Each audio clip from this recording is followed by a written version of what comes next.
1 year ago, we took the Volkswagen Taigun on an epic drive across the forest region of Rajasthan.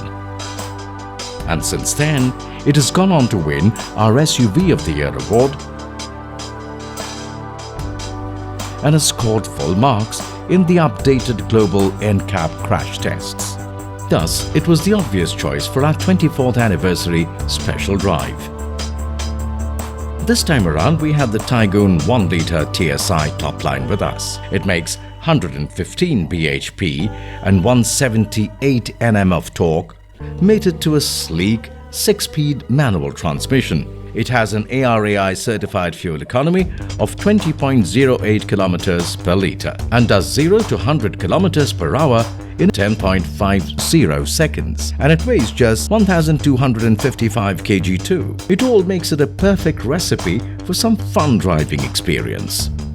This is exactly what we had in mind when we left Delhi in the middle of the night to visit the Jim Corbett National Park, which was a 310 km drive away.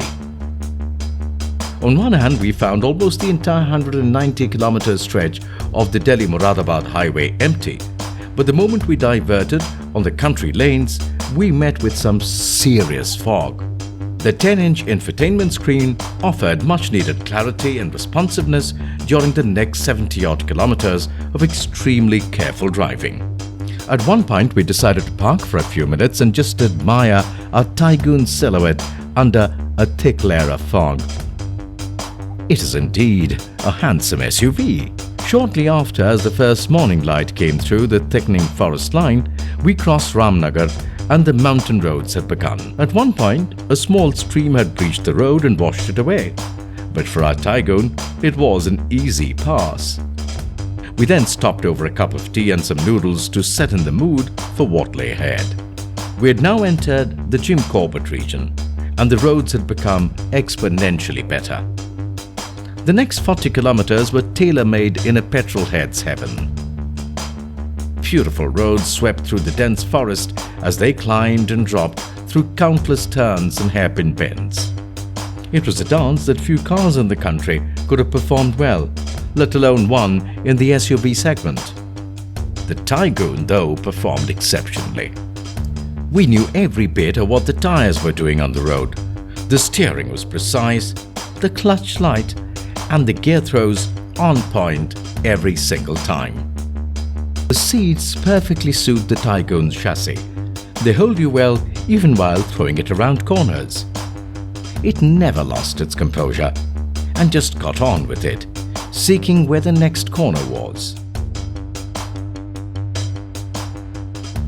All this fun had left us hungry, and it was surprising to see that the Taigun was still returning over 15 km per litre, which was astonishing given how enthusiastically it was being driven.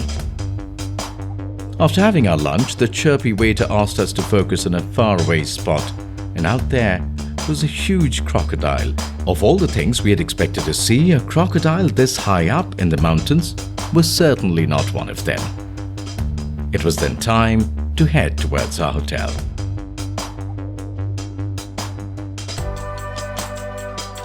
But before that, we found a narrow path that led straight to the riverbank.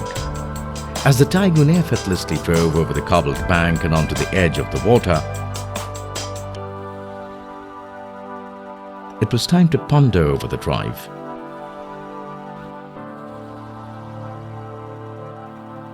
Nothing quite comes close to spending time at the banks of a river whose water sparkles with this pristine clarity. The river was calling, and we got out.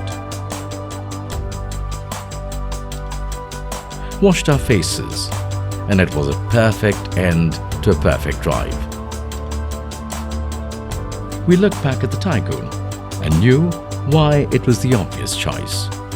What an absolutely lovely car.